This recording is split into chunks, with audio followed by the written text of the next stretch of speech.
Hey, we're back. It's Tuesday night, 9-ish, 9-0-ish, 9:06. We're up and ready to rock and roll on the broadcast. We have a packed evening for you tonight because, as always, the San Antonio City Council and now Bexar County give us so much wonderful information and news to really poke at and have a good time with. So, up front, we always talk about this. Like this podcast, share it right now, tag it, and start pushing it out. Let's ramp up the number of people watching. The broadcast is all about being a platform for your information so that you can make decisions about your city. And at the very least, you get informed about what's happening. We tell you about a few things that are happening. We have a little bit of fun when we're doing it also, but we get good information out there so you know what's happening. What's happening at City Hall, what's happening with your city council member, who you may not even know who they are, what's happening with the mayor, the county, you name it. It's all about you and information. So let's push it, tag it, and share it, and get it out there. As always, we've got Tyler behind the camera. I'm not solo without Saulo. He is over here on my left right here preparing and working stuff. How about a shout out, Tyler? Come on. How about say something, Tyler? Give us a little. All right, oh my gosh, no mics now. So these guys are going to stay incognito, but they're supporting it. Again, don't forget, if you're podcasting, your marketing ideas, you got a business needs this kind of work, Saulo Rodriguez, reach out to us, let us know. He does these podcasts, absolutely top-notch streaming work for us, so reach out to us and let us know if you can help. We got a good, like I said, packed agenda tonight. Don't know if we're going to get through it all, but we always do a perfect little format here on the broadcast. We start off with fun stuff. A couple of things that keep our eyes open on what's happening just kind of across the news. And then we get into some real meaty subjects. We start talking a lot. Tonight we have, last week, I don't know if you remember, we talked briefly about this website, this Facebook page that popped up called Exposing Online Predators San Antonio. So we reached out to the gentleman that operates the page, and he's going to come on the show tonight, incognito, of course. But we're going to bring the online predator hunter, and we're going to talk to him here in a few minutes. It's going to be a great conversation. This dude, I'm telling you right now, tells it like it is, and it is going to stun you, the things that he has to say and what's happening and how he's exposing online predators. It's a very interesting conversation. We'll do that, and then we'll get into memes, of course, and wrap up at the end with kind of a little talk about what's going to happen next week. But as always, at the start of any broadcast, a couple of house cleaning notes. We always start with shirts. Tonight I'm wearing Back SA Blue. This was actually done by, this shirt here was worked on and created by Public Alliance. It's a marketing firm here in San Antonio, but Back SA Blue obviously is in full support of our San Antonio police officers. We take care of them. We love them. When I was on the city council, of course, I tried to be the biggest supporter of public safety. To me, if you're on the city council, you're an elected official of any level, the number one job you have is to support public safety. So always a huge shout out to the San Antonio Police Officers Association, San Antonio Police Department. I wanted to make that an extra special point tonight. To bring that one up because, and it's good to see it, my wife logged on, so must be completely behaving tonight. No bad language. I will be very careful. It's good to see A.R. Fuentes is in. Mike Cormans, Renee, it's good to see you. People logging on, keep sharing it, keep pushing it out there. Mike Carranza, nice to see you. My mother-in-law's, Mary Sandoval's on, so now we must be extra careful. Betty Eckert, everybody, hello. Keep logging on, keep sharing. But look, I came out in the paper a couple of days ago by an alleged, and I use that word very loosely, Saulo, an alleged Express News reporter who obviously is, he's allegedly, oh, look, my hair's out. He's allegedly a San Antonio Express News reporter. Anyways, this person wrote a piece about the fact that during my political campaign, there was a lot of just really crap flying around, really nasty politics, and I let it kind of die down. And I came back over the last, couple of weeks, couple months, and I said, you know what, I want to challenge some of that stuff, especially around police reports and things that were being said about me during a political campaign that were outright lies. So I engaged some stuff with the San Antonio Police Department because I wanted to find out some information about really, and this is very important, the information that is stored at the San Antonio Police Department in the records room, in the report room, just the upper leadership. I'm telling you, it's exposed. You can't trust the folks holding information at the San Antonio Police Department in the upper levels. So I challenged that through the San Antonio Police Department, and I'm still kind of working through it. Look, I'm defending my name. I'm making sure my family's defended, and I go back to those things that were said during a campaign. So it ended up on the front page of the paper, and if you want to read that rag that's the Express News, you want to waste your 99 cents, trust me, their entire year-long subscription costs 99 cents now. That ought to tell you it's a group. Basically, they have to give away Groupons so people take the Express News.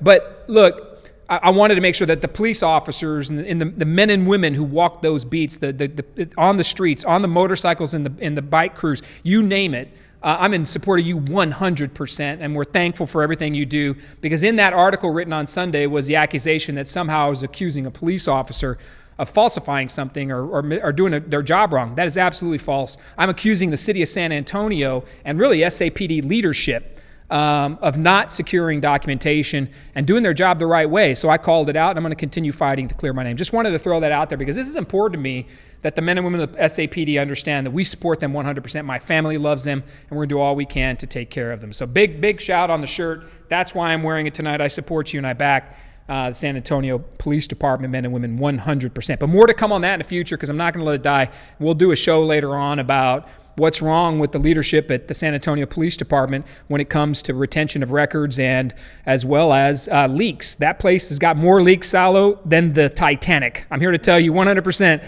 Information cannot be controlled or kept at the San Antonio Police Department. So we'll talk about that a little bit further here in the future. Okay, so let's get into some good stuff. So if you notice something viral happening over the weekend, this is pretty cool. Well, actually what happened initially wasn't cool, but a young boy in Florida who's a huge University of Tennessee, a Tennessee Volunteer fan. He went to school, and it was a college T-shirt night at school, Tyler. And, if you know anything about the elementary schools, when it's college day, you wear a T-shirt. Anyways, he couldn't afford, put it up on the screen right there. He couldn't afford a T-shirt. So these are great stories that at least keep us kind of happy and laughing before we get into the fight tonight. So look, a fourth grader was bullied for his do-it-yourself college shirt, but now it's official school gear. Look at that. He made it himself, right? You could see it right there. He kind of, oh man, the little guy drew the UT on there. Yeah, man. He loves him so much. He created his own T-shirt, right? Went into school and got bullied for it. So the teacher, God bless teachers. I'm telling you right now, they're back to school for a couple weeks now. If you want to really grab a hold of somebody and thank them beyond just first responders, find a teacher. They are in the toughest few weeks at the beginning of the school year. But this teacher saw this and wrote to the University of Tennessee. And the University of Tennessee, this is absolutely awesome. Go to the next graphic there on the actual shirt. It's an orange shirt. So the volunteers, this is super cool. The school turned his drawing into an actual T-shirt. That is completely awesome. So Sharon, Florida elementary students volunteer pride, which I'm kind of wondering why he's not a Gator fan, but that's actually pretty cool too. He's a volunteer fan. So look at it. They took his drawing, turned it into a shirt. Absolutely awesome. And then they sent him all these, look at this other stuff. Yeah, man, they loaded him up with Tennessee gear, right? Look at all that merch. So they loaded him up with Tennessee volunteer merch. And this little man's got to be walking around his elementary school absolutely the boss right now. Like, he is absolutely killing it. So that is a great story. Number one, for the young man that did it and got rewarded. And that bullying garbage, I'm just telling you, from a teacher perspective, family perspective, it's absolutely horrible. But that teacher took care of that kid and did that. So huge props to the University of Tennessee and that young man as well. And then a fun one here. We always try to show a video. Let's bring up the bear here. So we'll go. It's only a minute in length here, but this one will make your day. He's hurt. Here it is. Put him down, sis. He's hurt. It's either put him out of his pain, or you let him live and suffer. Oh, for he's the rest so of his beautiful. Poor thing. Dude, don't get close. Oh my gosh. Oh my gosh. Holy shit. That is actually. Did she say? Did she said the bad word? Yeah. So that is actually the online predator hunter. He's mauling predators as they walk by. I'm telling you, I don't know what it is about that video. My wife, and thank her for this 100%. My wife, hello, Gloria, it's good to see you tonight. My wife sent me that video, and it's hilarious. The only thing I was thinking about two things. My wife pointed out one. She said, the car that was with that guy that was kind of sneaking up, he's like, I don't want to wake up this possibly ailing or hurt bear, maybe this sick bear. So he's like trying to get into the car, and then the bear starts to come at him a little bit, and then the car takes off and leaves old boy by himself. I thought that was awesome. And then the second thing that was just a little bit of a concern for me was like, what if somebody like tried to put a bullet in this thing? That's true. Yeah, and this guy, someone take a bat to it, right? And then why are you even getting anywhere near? Why are you getting out of your car if there's a bear laying? That's like a golden rule, right? Like if you see a sick animal, you don't go near a sick animal. But this guy is like walking right next to a grizzly bear. Thank God for him. It turned out to be, a man in bear's clothing right there. So actually, great, good stuff. So that's where we're starting off, and here we go. A couple of good things to get the night rolling before we get into the meatier subjects of the evening. So here we go. It's time for online predator hunters. So set the stage before we talk to old boy here. So what we saw last week was this gentleman, and here's a couple of things. Oh man, we got a little aggressive there. So this is a bit of his page right here, and we're sharing this to his page right now. So this is an example of what he does. So it's like Damien, 29, came out after only chatting for 2 hours to meet what he thought was a 14-year-old for burgers after 11 p.m. So this gentleman takes it upon himself to mock up online profiles and attempt to see who the hell in the world is out there looking to do bad stuff. So, and he has had mad success. And then he actually goes out and tracks down these people. And I use that word people very loosely. I'm probably giving him too much credit. But he tracks them down and he beats them in certain places and exposes them. So he's taking this all on himself. So we watched it. Because if you notice, it is really blowing up. It got up to 10,000 followers, and it kept growing and was growing quickly. Like this guy gets like 100,000 views on his videos when he exposes these men that are in conversation with these young folks. But Facebook actually pulled him off. So he's in Facebook jail for a while, which is kind of asinine to me. It's absolutely ridiculous. You can't turn on Facebook without seeing something totally horrible, but they took this guy's page down. But I started getting a lot of outreach from residents asking me, hey, you need to find out who the online predator hunter is and bring him in. So I called him and I said, hey, man, we want to have a talk with you at the very least to figure out what are you doing and how this works and what are you encountering. Because a couple of things always pop up over the last couple of weeks we got to dig deeper into. One is human trafficking. People are always asking about human trafficking. So it's coming up like a lot of questions, and we're going to have to dig into that one deeper and bring some maybe a law enforcement person in to come and talk about what human trafficking really is. And the second one is these sexual predators and things like that are on the loose out there. So without further ado, we're going to bring on the predator hunter, and we're going to have a conversation with him. So, and we're going to protect his identity. So he is on a mic over here. We're good? He's ready to go? So, hey man, thank you for being here tonight, brother. We appreciate you. Just to set the stage one more time, he's showing up in his San Antonio Spurs gear. So we have to give him go Spurs go, media props right there. It's always our year. Yeah, it's always. They just seem to forget. It's always the Spurs year. So look, brother, we got people watching. So I'm curious, man. Talk to me. Tell me what in the world got you started on doing this period. So give us the overview of the why you got into this. So first and foremost, thanks for having me. It's a pleasure to be here with you guys. In all honesty, boredom. I'm the kind of person who doesn't, sleep at night, not for any personal reasons or issues, just life's too short, right? So why spend a third of it sleeping? So I'm like most, those who are on YouTube, social media, spend a lot of time on that. And eventually you start to catch some of these other groups who are doing a similar activity and watch some old To Catch a Predator videos. So that's kind of what got my mind in that mindset at first.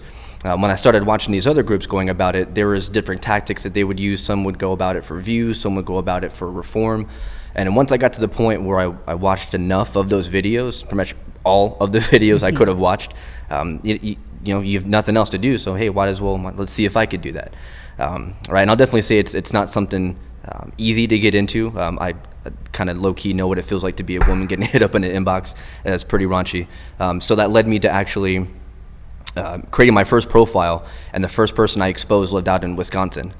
Someone, of course, I wasn't going to be able to meet him in person, but it was kind of my trial and error, see if I could actually do it. So you started your page from scratch, right? Basically, I just started a decoy profile. I didn't have a page at first. Profile. Yeah, didn't have a Facebook page, didn't have a following. It was just me, I'm bored, can I do it? And it seemed to be about that hour where predators seem to, usually after at 11 p.m., that's when they start to come out. When Facebook got you had like 11,000 followers, like you were doubling every 2 or 3 days, right? It was getting up there. And the views were like 100,000. How many conversations would you think you've had? And I want to talk about sides of town where this stuff actually is occurring at.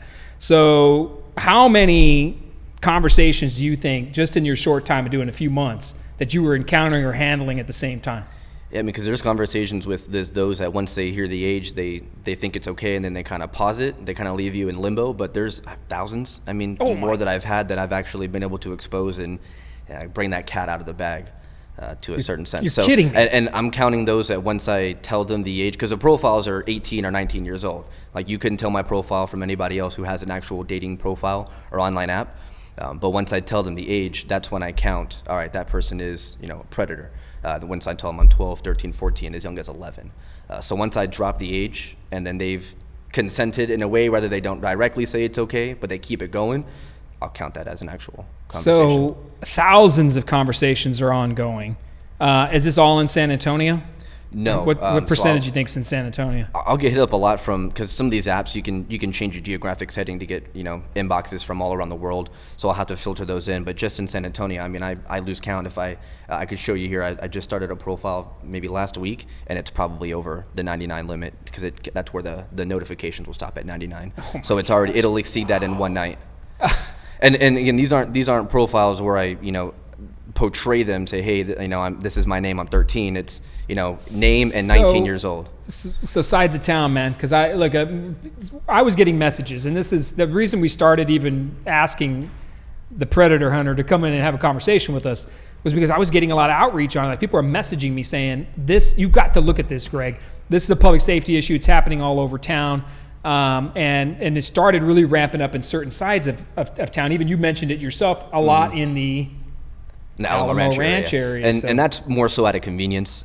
Really, once it gets to that point where a predator has that intention to meet the child, they'll come from wherever. So I've met some guys as far as Windcrest, up in near Austin, out in Pflugerville. I've had people come out from San Marcos, closer towards Katy, Houston. So they'll come once they have that. You don't have the least bit of worry about like these guys going. Now look, the videos. So you expose them, right? Like, you follow them in with a video, you catch them in different stores, and we'll talk about that in a second because that was insane. So did any of these cats come after you, or? No, and that's part of the reason for the video, and I say that very clear in the beginning. I have this recording so that way you can't say I did anything to you and vice versa, because the last thing I want is for them to know that they're exposed, go home and give themselves a black eye and say, oh, that guy hit me, and I get charged with an assault case. And then everything I've done up to that point becomes counterproductive. Wow. So walk us through what normally happens, because the videos are online, so you could see them. And trust me, hundreds of thousands of people are looking at these things. So walk me through what happens when you engage these people at the stores. And then I want to follow up after that with what's SAPD done, or, have you talked to anybody else? You had somebody that was from a school district as well. He had exposed somebody from a school district. So we'll follow up. We'll wrap up with, it's what are we doing actually to get this information to law enforcement? Let's see if there's anything that can be done. Because that's most of the listeners and people who are reaching out to me are asking, what are we doing about this? Greg, you got to see this. So talk to us about the process, about how you get into these. So before I even meet, they've of course got to understand, the age of the person that they're coming to meet, and then, be okay and have that understanding that they think it's safe in and of itself. It's almost in a sense like reverse grooming, how adults will groom a child to get them to like them or befriend them and then take advantage. So that's how it starts. So essentially it's just the opposite way, right? I'm not enticing any of my conversations, but I'll say things like, oh, I'm really hungry, and that'll get them to ask, okay, well, maybe we should go eat somewhere, or, oh, I need a charger for my phone before we go out, meet me at the Walmart. So when I pull up to the Walmart, of course I'm there well before they are, so I can get perspective on who they are, where they're coming in, watch them park too. So when they try and walk out the opposite end of the store and play tag eventually the whole day, I know where they parked. I'll just go to their car, get their license plate. So the confrontation, it's supposed to throw them off in a sense, so that way they don't know why I'm here. Usually it's, hey, how are you? Do you remember me? Oh, how could you forget? We went to school together. And then once I start to get them to that point where, hey, what are you doing here? Then it starts to click in their head. Well, why would he ask what I'm doing here? Only I should know what I'm doing here. And at that point, once we both have that clear understanding that the cat's out the bag without it being out the bag, they'll either stay and have a conversation with me, which is what I'm aiming to. And really my point of them having a conversation is so I can understand their mindset.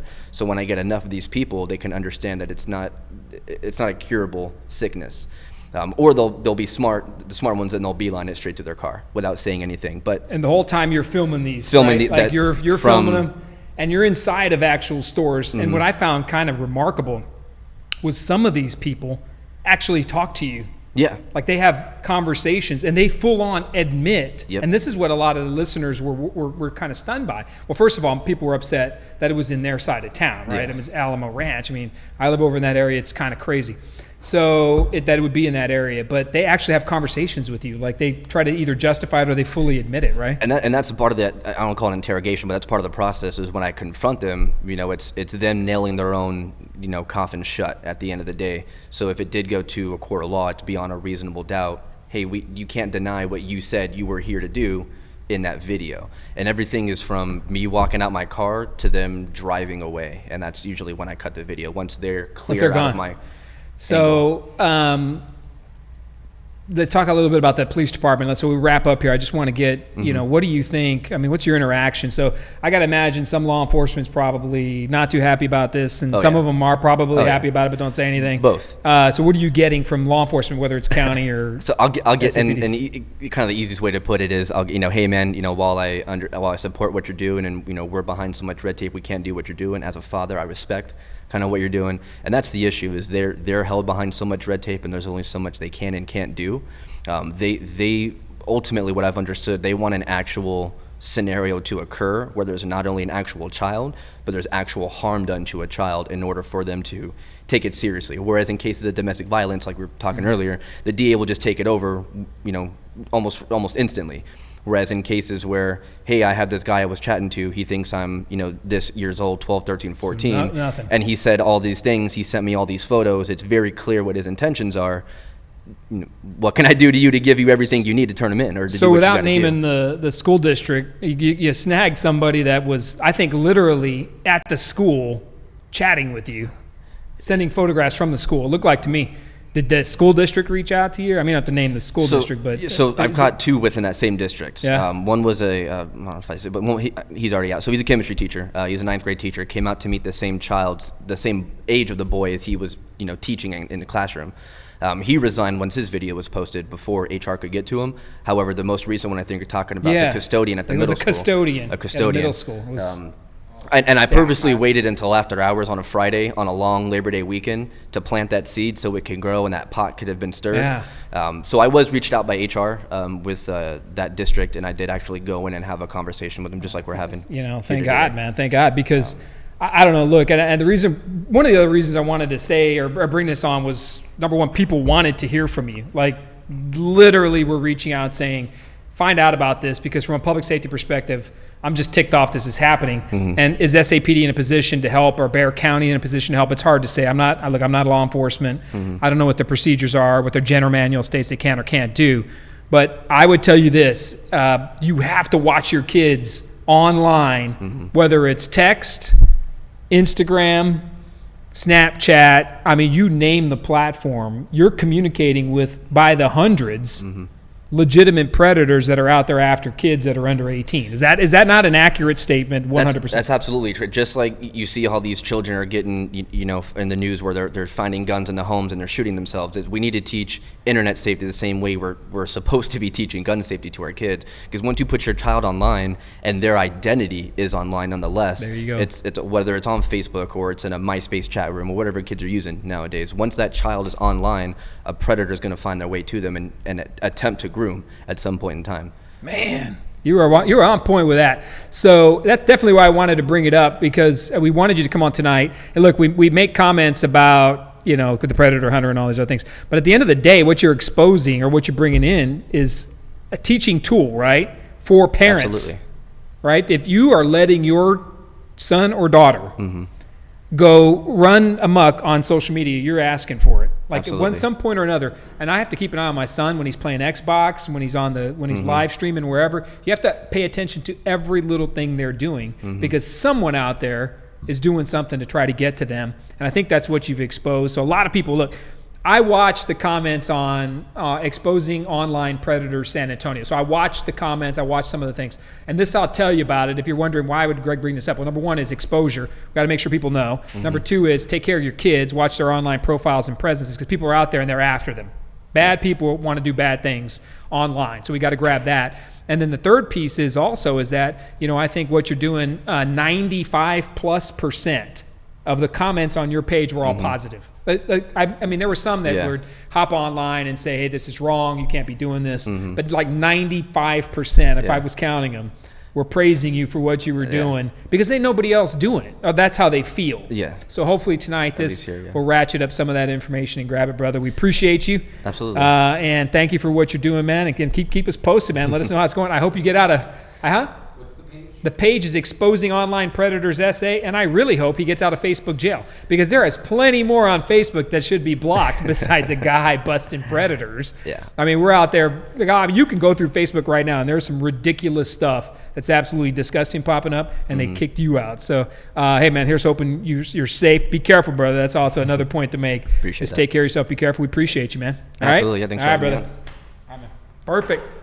So, look, wanted to bring that one on because he is, I kid you not, Ernesto just came on, the Delview area. My mother-in-law is there. Jason, how's it going, brother? Michelle Gonzalez, my wife, Tyler Hall and Salo. Oh, thank God you're watching my podcast. You guys are part of the podcast. So, I think it matters at the end of the day that you watch these online presences, that, you know, these profiles, these things that are coming after your children. And when I saw this, my wife and I, Annalisa and I were watching this thinking, man, we got to watch even more what the little man is doing online because he's all by himself and you got the headsets on, right? You're not paying any attention. You're in gaming world. And there's all these things happening. So stay on what your kids are up to and get after it. So thank you to the Predator Hunter. It was a good one. So now we're going to go to the actual capture of predators and accidental release of them in an online discussion of the Bexar County Jail. So, we're going to hop into that one, and then we'll do some updates after. I definitely want to get to the Bexar County Jail stuff. So I don't know if we can go to those next, Salo. Well, you know what? We'll do the updates real quick. I just want to throw some updates out. Could you put up the update for the CCR on Life Restored? So Pastor Alex, last week, it should be the next photo up. Last week, we talked about the last 2 weeks about Pastor Alex Fleming. And what we're doing with him is we helped him. So the pastor reached out to us and asked him to help draft an ordinance, an actual policy to help nonprofits fight homelessness in the city of San Antonio. So we did this. My former chief of staff, Mario Hune, helped with this big time. And we drafted this policy. And Pastor Alex had a press conference last Wednesday. He pushed this information out. He's going to get with members of the San Antonio City Council and ask them to sign this. So if you take a look at this, this is what a council consideration request is. It requires one council member and then 4 signatures from other council members. So 5 council members can submit an idea for a policy. And this policy essentially asks that if you do business working in the homeless, whether you're a nonprofit or a church, if you're helping the homeless community, if you're feeding, showering, clothing, that your fees are greatly reduced, if not eliminated, so every dollar you have can be spent towards your mission as a homeless serving organization, whether it's nonprofit or faith-based. And I'll give you an idea. Pastor Alex, his church was fined like $1,805 because their zoning wasn't completely accurate for what they were doing. They shower and they do other human services things at the church by Haven for Hope. Well, the city came in and fined him, and they did a bunch of things to him that I think were wholly unfair. So Pastor Alex pushed back, and he's going to, by the end of this week, take that resolution, that idea, and he's going to take it to the council members. Had a great press conference and talked to the council members over the next couple of weeks to try to see if someone will adopt that. So let's keep praying for Pastor Alex that he puts together, his willpower to make that happen. We're praying for him, and the mission is awesome. Look, I say this all day long. We can sink millions of dollars into all these other programs and things at the city. And some of them are pretty fancy, man. Bike lanes here and there, climate action plans, you name it. And when you drive, and I want to keep this in mind, this is very important. When I was a council member, I always tried to think about this. Every dollar we spend on all these pet projects, I guarantee you most of the city of San Antonio probably vote a lot of these projects down. I'll give you some examples tonight. But what I always try to think about was, if you drive around this city, you drive around 410, I want everybody watching tonight to think about this. If you drive around 410, I can almost guarantee you that every overpass you drive over, someone's living underneath it. Like literally, living up underneath the overpass, and they're homeless. Now, for whatever reason they're homeless, whether it's mental health, It's a drug addiction. They lost their job. You name it. A veteran that's homeless, PTSD. There's so many reasons why people become homeless. Homelessness is drastically different from panhandling. So separate the two. I'm not talking about the panhandler that you shouldn't be giving $1 to on the side of the road. I'm talking about the homeless person. So Pastor Alex is trying to build that and fight that. And I think that the city of San Antonio should be doing all they can by waiving fees and really helping every dollar a church or a nonprofit has go towards, right, straight towards the support of a homeless mission or opportunity like that. So that's a huge one. Keep an eye out too as well. SAWS, pop the SAWS one up right there. So SAWS, just this came up as well. SAWS released its budget on last week, a 9.9% rate increase. We talked about this. This is coming. And by the way, your SAWS bill is going to increase, and this is a bit of good information, to be talking to your elected representative, your council member, because they voted for this. When I was on the council, myself, Clayton Perry, and John Courage voted against this increase. But your increase is going to be between 30 and 40%. Your SAWS rates are going to go up over the next 3 to 4 years. So your rates are going to go up 35 to 40%. And this is just the start of it, 9.9 or 10%. And don't forget, due respect, but the CEO of SAWS just got a $100,000 bonus in his paycheck in July. And then he turns around and hits you with the 9.9% increase, and this pays for their Vista Ridge water project and a bunch of other things. That, my friends, is highway robbery. If we have all this extra money, and I'm going to show you some things that are going on in the city budget tonight, we shouldn't be raising your rates on your water or your CPS Energy. As watchdogs, we have to keep an eye on that and make sure your tax dollars are going to where it matters most, and that is a city-owned utility. So that's ridiculous. And finally, paid sick leave wrapped up this week as well.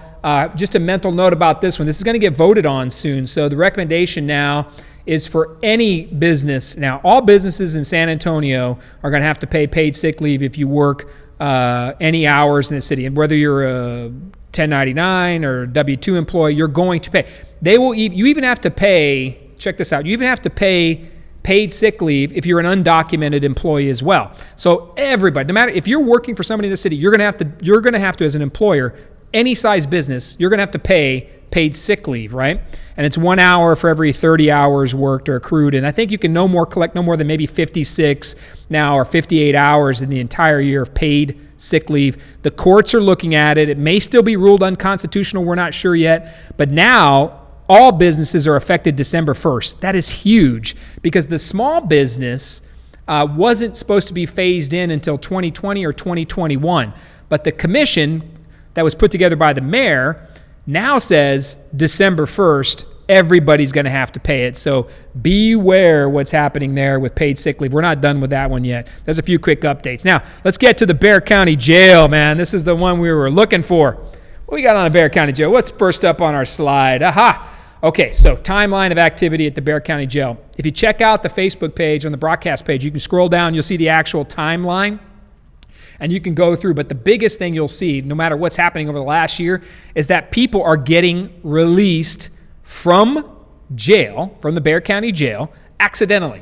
Like literally accidentally. Now, the reasons why I'm going to explain to you in a minute. But put up the one with the sheriff and this cat that walked out, right? Sheriff Salazar tracks down missing inmate. This happened on September 1st. Look at that. Look at the guy's face. Yep, I got out for free and did nothing. And then look, I don't know, the sheriff's thinking right there. Sheriff's probably thinking, how the heck did this happen, right? But so allegedly in this picture, Sheriff Salazar went and apprehended this person who was accidentally released. Now, I don't know about you, but if you're the sheriff or you're running a jail system, it's probably best not to let them out by accident in the first place, so you don't have to go out and catch them yourself. I mean, that's pretty, I don't know, I'm not trying to be out of line here, but maybe keeping the inmates where they belong is important. So let's go through a few of these things in the timeline. Here's some of them that have popped up. So I took a few screenshots. Bexar County Sheriff, mistaken inmate releases may have been intentional. So remember I said many reasons why this is happening according to the Bexar County Sheriff's Office and the Bexar County Commissioner's Court. One of the reasons from the sheriff himself is that his employees, his sheriffs, are doing it intentionally to make him look bad. That's, I can't even say that with a straight face. So he is alleging and has alleged that members of his own team of the Bexar County Sheriff's Office may be releasing people intentionally to make him look bad politically. That is an incredibly ridiculous statement. So next screen, that's one reason why. I don't know what's going on at the Bexar County Sheriff's Office. So look at this, 6 Bexar deaths. This is from a couple of months ago. County inmates deaths in 8 months. These people are found dead in the Bexar County Jail. Now, I don't know if you've ever looked. You commit a crime, you're going in the tank. I mean, that's a public safety issue for me. I've kind of stood on that all day long. But some of the conditions are pretty rough.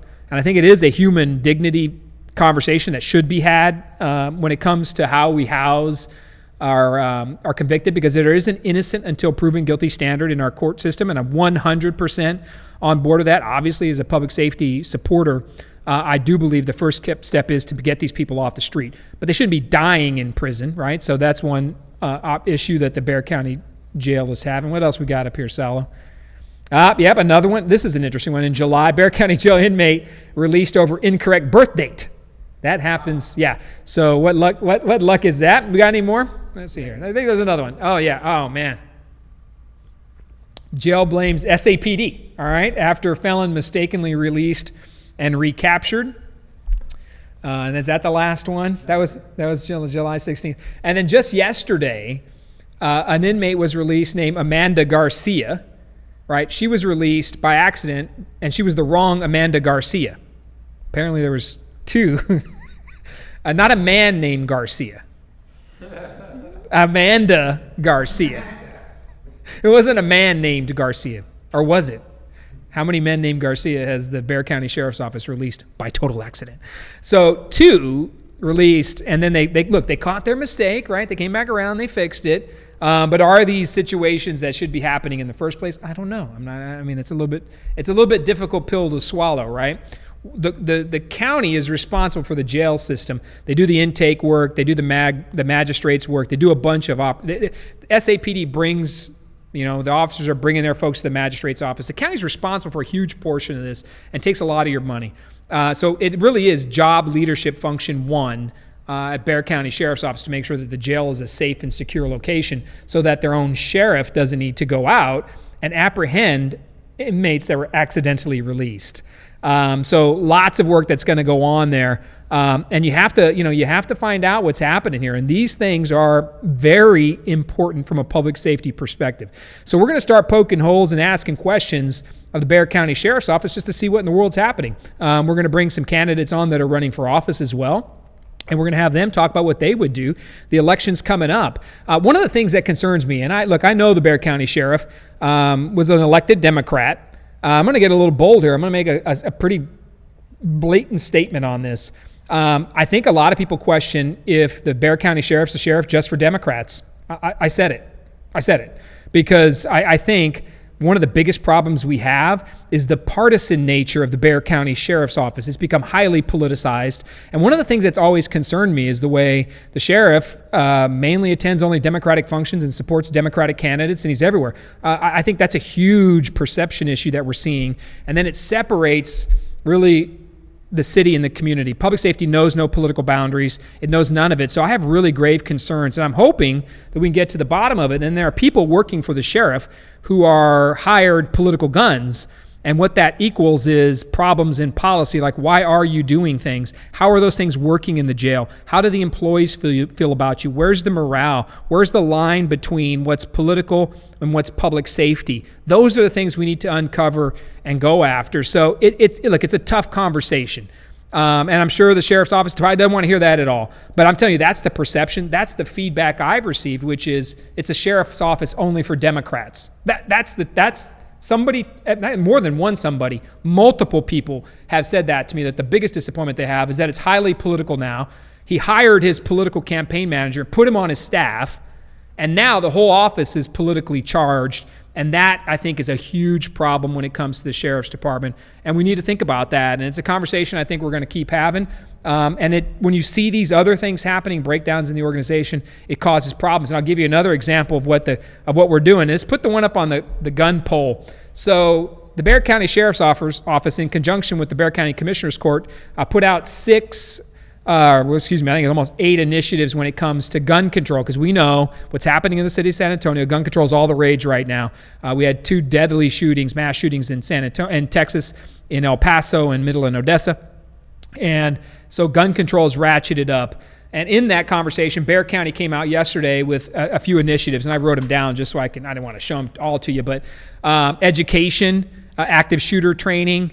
The Freeman Coliseum will no longer sell weapons, although I don't think they have for a while. The county's going to purchase gun locks, about 14,000 gun locks that they're going to hand out for people to utilize.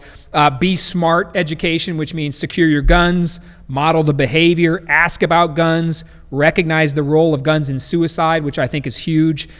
These gun deaths, I think 60+%, if I remember right, from Mike Mahalski and Nico LaHood, 60+% revolve around guns being utilized in suicide, the deaths, and tell people about Be Smart. So a lot of education. I think that's great. We discussed that with Mike Mahalski about educating people to be involved, understand guns. Those families that grow up around weapons and guns, it's a different culture, and I think that education is going to be huge. And then one of them was also the Bexar County Sheriff's Office and the Commissioner's Court said they will store your guns for you, right? I know. This is we could have shown this one at the beginning as part of our comedy hour. Our comedy 5 minutes. So let's take a look at this KSAT poll right here. All right, okay. So the Bexar County Sheriff's Office announced a new program encouraging residents to turn in unwanted handguns for disposal, or to allow them to store your guns temporarily for safekeeping. Okay, so lots of problems with this. So KSAT ran a poll on it. If you look down there in the corner, it says right there, where's it? Right there, beep, beep, 23,000 votes. Right? And it's 97-3 that is absolutely ridiculous. 23,000 votes. I wouldn't give my gun to they can't even store their inmates. Like they're going to store my gun. Like these people can't even keep the inmates in the jail. Hey, Bexar County Sheriff's Office, I got, store my gun. Well, I got hold on a second here. I got some problems keeping the inmates. Let me get that straight first, before I move into this idea of perhaps taking your weapons. Look, so you'd be part of the 97. I'm part of, oh no, I voted. I did vote. I'm one of the 97 against. 3% said yes. And if those 3%, I can guarantee you the other 97% will buy your guns from you. If you don't want your weapon, look, and it could be that you're going on vacation. I get it. It could be. Or it could be that, you're storing it over there, which in the event of a home invasion or a burglary is your worst possible nightmare. Look, their response times, you're dead. Who knows what happens with it. They may melt your gun down for you. They may destroy it if you want them to. But storing it is an absolute 97% no. And nothing in our politics is as unifying as that Bexar County initiative. You mean the next week? Oh yeah. So good announcement too.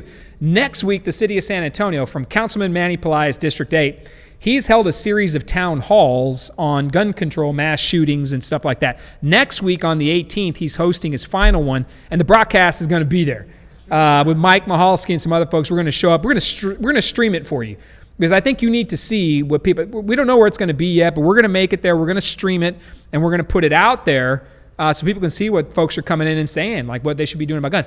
But there's always a difference, and this is what I want to tell you. There's always a difference between what City Hall is saying, or the county commissioners, what they're saying, versus what the public believes.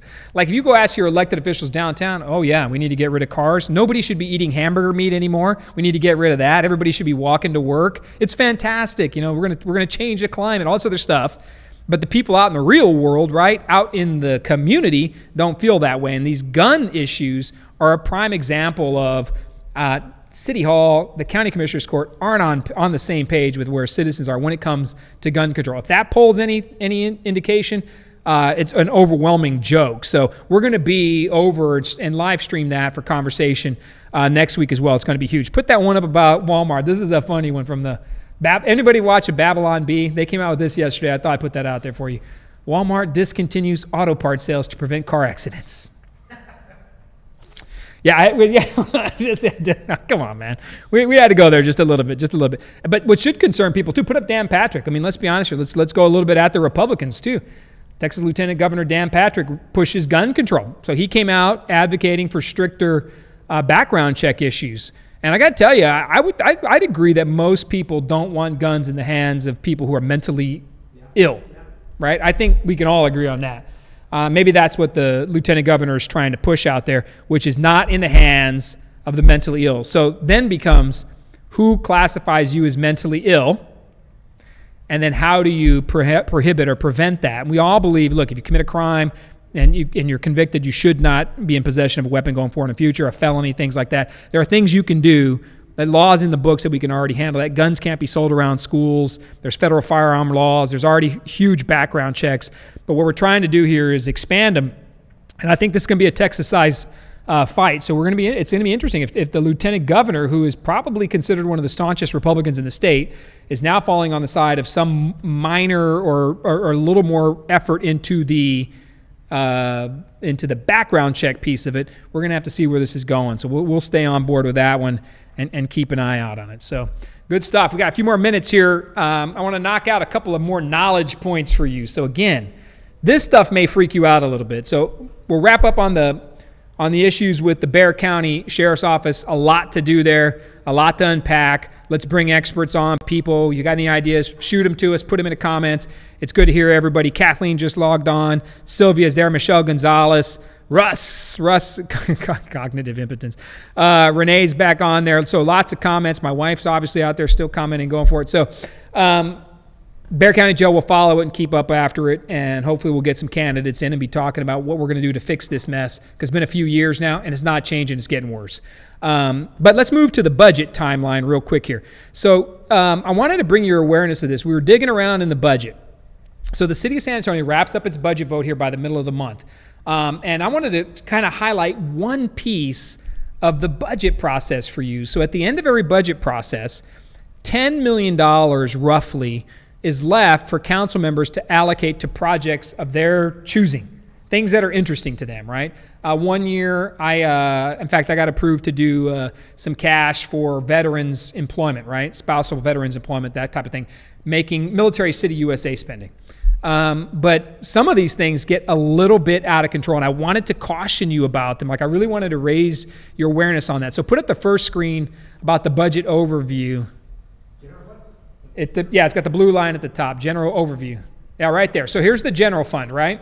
So look at that right there. So what happens is, and this is very interesting. I don't know. I find it interesting. It could be because I'm a political nerd and, well, I was on the council. So stuff's like completely interesting to me.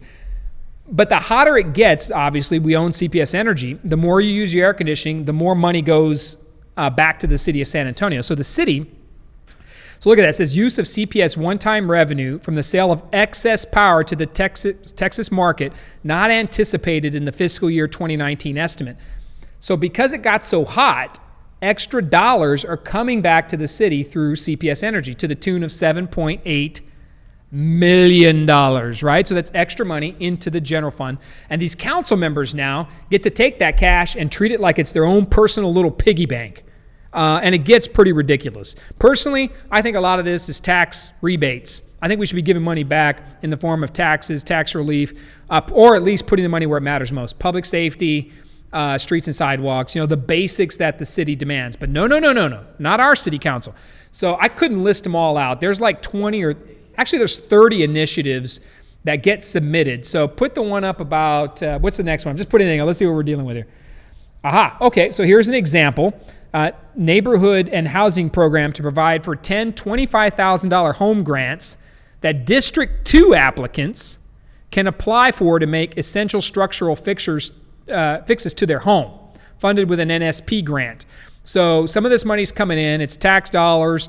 Now, some of these neighborhood stabilization grant monies are earmarked, but $250,000 in this budgetary impact is for 10 people in District 2 to get $25,000 to fix their house.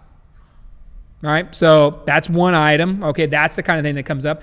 There's also one at the bottom right that you can't see. It says Guadalupe Plaza Master Plan. It's like $75,000. Go to the next one. All right, check this one out here. $200,000. Adding funding for minor repair of owner-occupied homes. Continuation of title clearance program. Owner-occupied research and education, and enhance the pilot program for small contractors training and certification. In Council District 5, $200,000.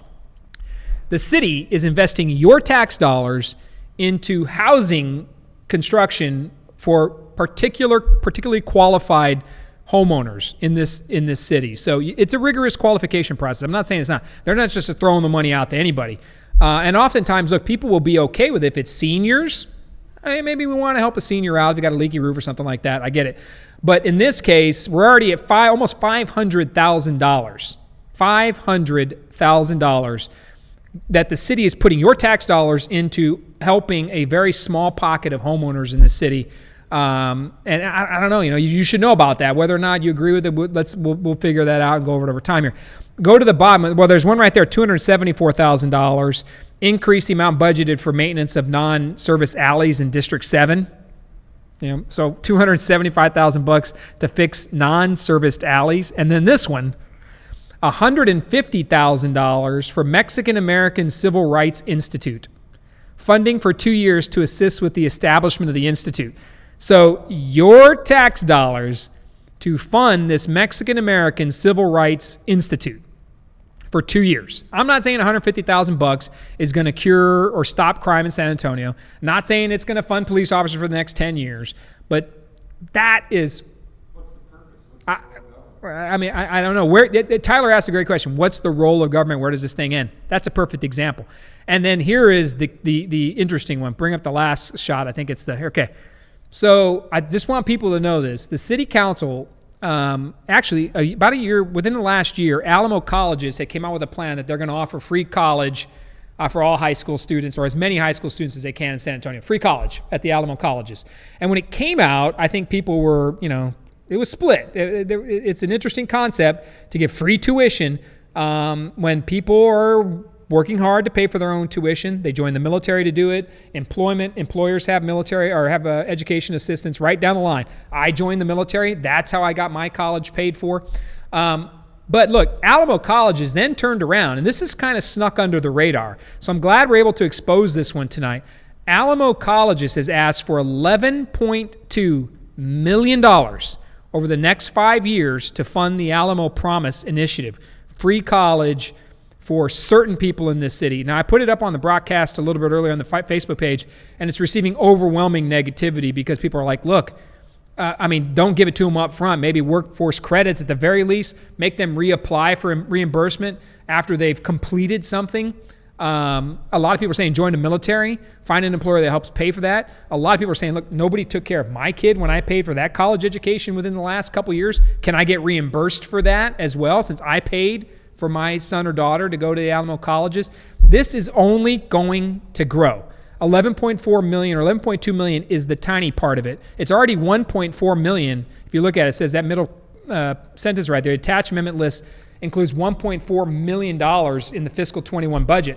So they're going to pay for it. And this is just the tip of the iceberg. I guarantee you it's going to be a lot more money. And by the way, they're raising your SAWS rates. They're going to raise your CPS energy rates. They tried to lower your taxes a little bit, but then they turn around and are spending your money in places that make you question what the role of government is. And we'll just leave it at that. That's going to be the bigger discussion. But I'm telling you, people, you got to know what's happening out there.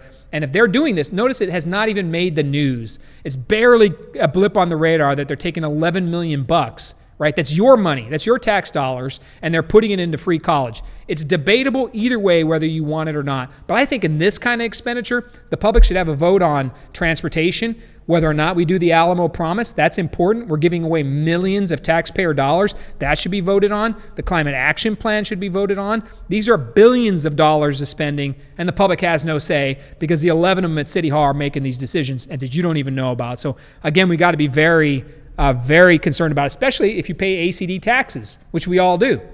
So you're not only paying your taxes through Alamo colleges, but you're now paying them through the city of San Antonio as well, because we're taking the money and we're dumping it into free college education. So that's going to be a huge conversation in this city. So we're going to get after that one as well as things get moving. So I wanted to bring up too, as we wrap up here tonight, some Texas constitutional amendments.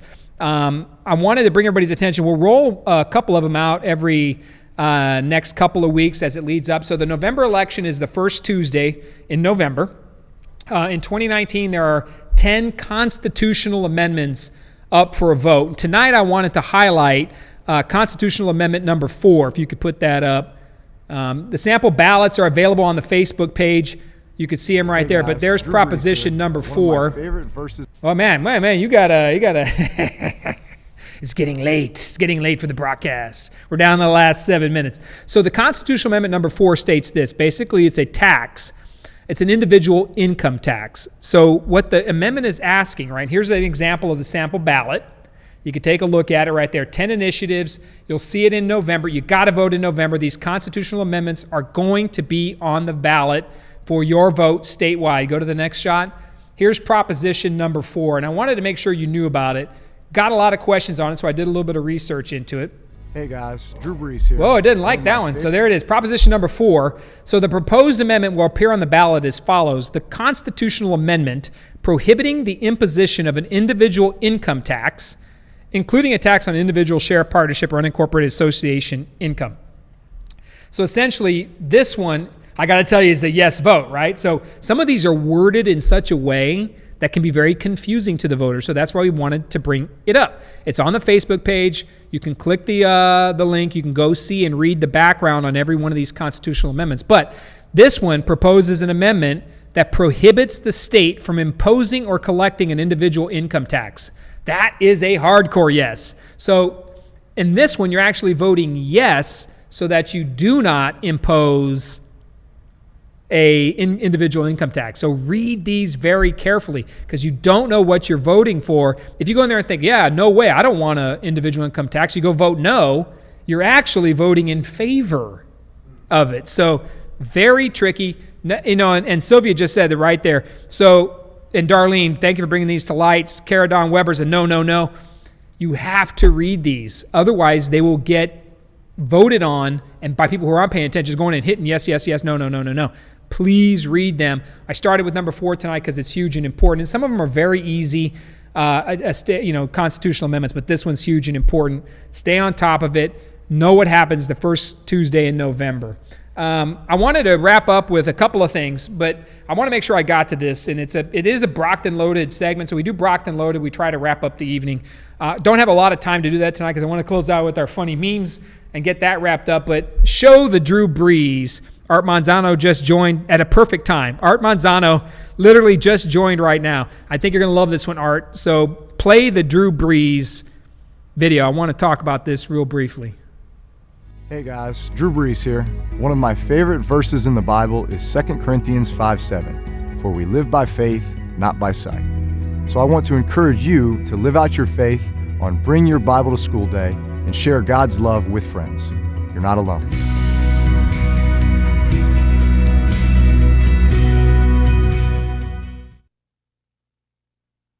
That was fast. So Drew Brees, I don't know if you follow sports, but this kind of actually got out of the sports realm and got into your everyday life realm, especially when it comes to faith. So Drew Brees came out, advocated for this, Bring Your Bible to School through an organization called Focus on the Family.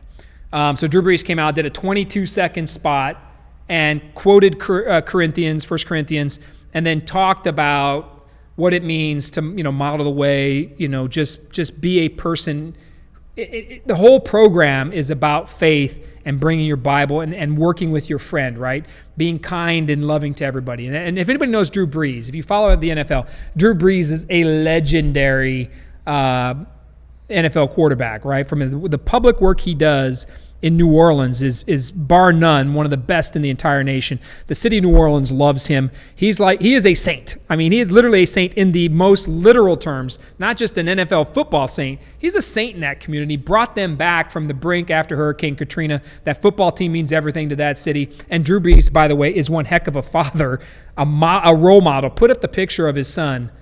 There's a couple of them right here. So this one right here, this is a great photo. So last year in the NFC Championship game, the Saints lost on a totally ridiculous last-second play where their receiver was completely beat up and mugged, and they didn't get a penalty called, and they ended up losing at that last-second play, couldn't make it to the Super Bowl. Well, Drew Brees, immediately after losing the Super Bowl, place empties out. The NFC Championship game. They lost the NFC Championship game, didn't get to the Super Bowl. Drew Brees, by the way, is like 41. And he may never see another one of these, but he's sitting there at the end of the game, and he's tying his son's shoelaces, and they're running around the football field, just having a good time after the toughest defeat of his entire professional career. Like, it's a horrible defeat. Got robbed of a chance to go to the Super Bowl. And what's his number one priority when it's all said and done? Tying his son's shoelaces. I think that just speaks volumes about him. And then he does this video, and put the other tweet up real quick. Should be one more. Yeah, right here. So, despite the misleading headlines, Breeze says nothing of homosexuality in the video recorded last month for Focus on the Family. He only encourages kids to bring their Bibles to school. And the Advocate out of Baton Rouge, Don Fagan, you can read the Advocate and NOLA.com. The left's assault on Drew Brees is a threat to religious liberty. I just wanted to bring this up because enough is enough already. It is disgusting when we go after people of faith, because we expect ourselves, I guess, to be now detectives researching everybody's actions we've ever done business with in our entire life, because we have to know, because we're responsible for every action of another human being. Drew Brees went out and said, take your Bible to school, focus on your family, focus on your neighbors, your friends, your fellow kids, and pray. And he mentioned a Bible verse, and that was the end of it. But for that, he was vilified by the LGBT community because they said focus on the families, anti-LGBT. I don't know any of that either. I looked into it. Yes, they donate here or there. But this has happened in San Antonio as well. Happened with Chick-fil-A.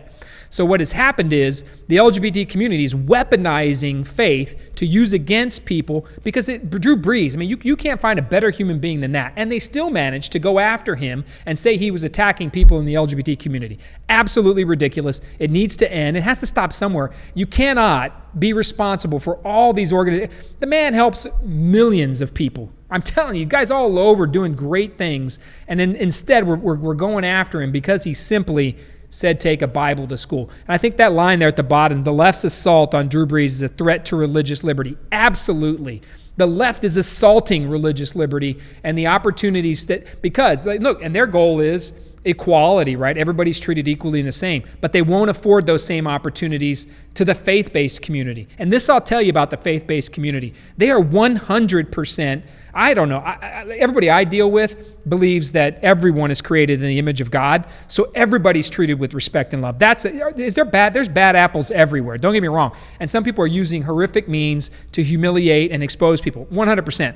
But faith should not be used as a weapon by the left, and they should not take shots at people like Drew Brees or anybody in our community for that matter because they believe in something. I think we got to stop it and put an end to it immediately, and I'm hopeful that keeps moving forward. It is religious freedom. It's a constitutional right. These things are so important to us, and the left needs to cut it out and recognize that people care, and the faith is a huge bedrock of our community and society, and I'm hopeful that people complain about the separation of church and state. I think we have a lot of problems in our country because of what's happened between a separation of our church, our faith, whatever faith it is you worship, whatever it is, that separation from our lives and our state has caused problems, I guarantee you, and we got to do something about it. So big shout out to Drew Brees. Absolutely love that guy. Hell of a role model, and thank you for what he does. All right, let's wrap up with some memes and call it a day. Now, we always do these at the end because, hey, whatever, man. We always go after something, and we had Online Predator tonight, some meaty subjects. Let's talk some memes, and we'll wrap the show up. What do we got? I don't even know. Okay, perfect. Kevin Bacon. A lot of these are sent to me by just rando people. Like randoms will send these to me. I actually came across Kevin Bacon by accident. I just thought Kevin Bacon was hilarious. All right, what else we got? Kevin Bacon. Ah, yes. Pepsi admits that Aquafina bottled water is just tap water. My wife is heartbroken right now. She really thinks that water is probably special. Man, that water just tastes, there's something different and crisp about that bottled water. It's from that Fiji water, it's from the volcanic islands of Fiji. That actually may be, I don't know. I could be picking on Fiji. It could really be from that. What else we got? We're going to move through these. Babylon Bee is kind of like The Onion. I don't know if you read Babylon Bee, but this is a comedy, kind of a little fun here. Nations raging dumpster fires ask people to stop comparing them to American politics. Politics is giving dumpster fires a bad name. Okay, next. What do we got? This one is from the wives right here across the nation. Church starts support group, speaking of the church right here, starts support group for women temporarily widowed during football season. Yeah, wow. Ooh, I put this one in there too. You have enemies? Good. Means you've stood up for something in your life. Yep, man, I've got enemies. I've got enemies, and a lot of them are, maybe they're not logging on tonight, but I've got a few of them. Oh, this one is for the pending arrival of Halloween, I thought this one would be absolutely fantastic. How to ruin Halloween? Yeah, mini salads. Next. Oh, we're an equal opportunity. We offend everybody right here. And in this case, build your own Trump wall with Lego. That's not real, by the way. You're not going to find that at Target. That's yoga and vodka. Somebody said that to me. Just a little different. Gender reveal party refers to the baby, Bob. I don't know why we're doing that. I just love this one. This one makes no sense to me, but it makes sense to me. But this should fit us all. Finally finished reading terms and conditions. The kid makes me laugh. Now I can click accept. Nobody reads those things. Get out of here, man. Ooh, Mad Dog Mattis. He's been in the news because he came out with a new book. I love this one. Mad Dog Mattis, the former defense secretary, 4-star general, Marine legend, gets pulled over. Let's cop off with a warning. Chuck Norris. Oh, this one made me laugh. I don't know why. And perhaps people in the podcast sphere will love the three men, Chris Evans, Chris Pratt, and Chris Hemsworth. But who is the hottest Chris? I just had to show this one because of Christopher Walken. Look at that guy down there. By the way, accomplished actor and dancer. Very talented man, Christopher Walken, but that look scares the heck out of me. And this is actually me right here. Me at 3 a.m. reading all 476 comments of two strangers arguing on the air. Everybody is brave on the internet. And when those comments, come on, you got to tell me, you got to be honest with yourself. You're going to read them because it's cringeworthy, or as my son says, cringy. When you read these two people going back and forth on Facebook, dude, call yourself. You're going to insult each other to, at least face to face or on the phone. Is there anything else? Oh, hey, yeah. So Sharpie memes are huge right now because the president kind of adjusted or changed a little bit of the map on the hurricane track for Dorian. So I found a couple funny ones. So there's Donald Trump. As you can see, I clearly won the popular vote bigly. He's scratching out the 62. Come on, man. Equal opportunity offenders. Yes. Trump releases new map of America. Look at how he included Greenland. He scratched out Denmark. I just saw that. He scratched out Denmark. USA is included. Is there another? I think there's one more, right? Oh, all these flavors, and you choose to be salty. That's for. There's a couple of people, no joke. One of them in particular, she always is on the Rivard Report, and she's still hanging on to previous campaign issues, and she's always trashing me like she has no life other than to be upset that I'm still in the world. And so I always want to post that to her. Hey, stop being salty. All these great flavors, and you chose salty. Ocasio-Cortez, Babylon Bee, The Price is Right, guesses everything is free. I love it. We're on a roll tonight, man. We're on a roll. We got anything else? I want to make fun of this, but I'm too impressed. That's Sananto right there. That's everybody's deal right there. You can stack and strap down all kinds of stuff. Hey, Theos are impressive. If you want to tie a knot or strap anything down, if you're moving, call my Theo. He'll knock it out for you. My Theo Johnny, dear Ricky, they're there. Grandparents be like one little snack before you go home. Oh my God, I'm loving it. Tom Marks just joined at the very end. Thanks, Tom. Tom Marks just joined. Tom Marks has joined at the last couple of memes. Is that it? Yeah. We're memed out. Put Kevin Bacon back up there. No, I'm kidding.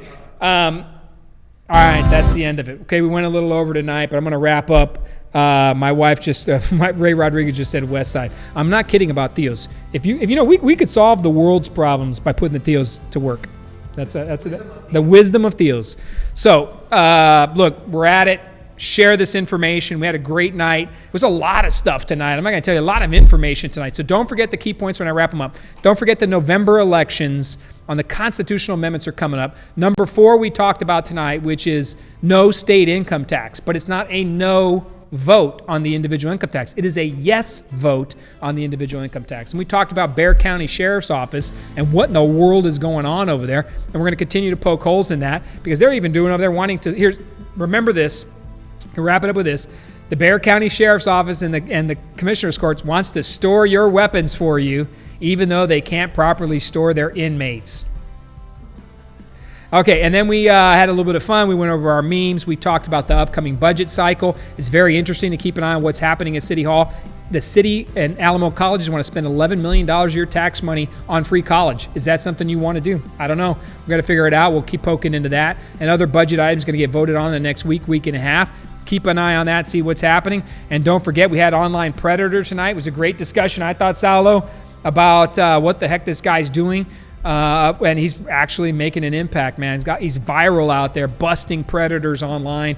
And then, of course, we started with a great story about the Tennessee young man who was getting bullied but turned out to be the hero as a Tennessee volunteer. So we appreciate it. Like the page, share it, tag it, push it out there. Every Tuesday night at 9 o'clock, the broadcast is your platform to talk about what matters most to you. And I don't care what it is. Any candidate come on this show, any elected official, anybody could come on and have a conversation with us. And if you think I'm completely full of it, then come on the show and challenge me and let's have a conversation. Don't bash me on the internet and sit there behind you in your closet sitting in your underwear. Greg Brock, blah, blah, blah. Come on the show, man. You can sit right next to me and let's have a great conversation. And we could part friends or just part, hey man, human beings who absolutely disagree for all I care. But come on the show and let's have a good time. Invite anybody, we're there for you. And we'll continue to push as much information as we can. Absolutely love it. Thank you for what you're doing. Share the page. Broadcast out.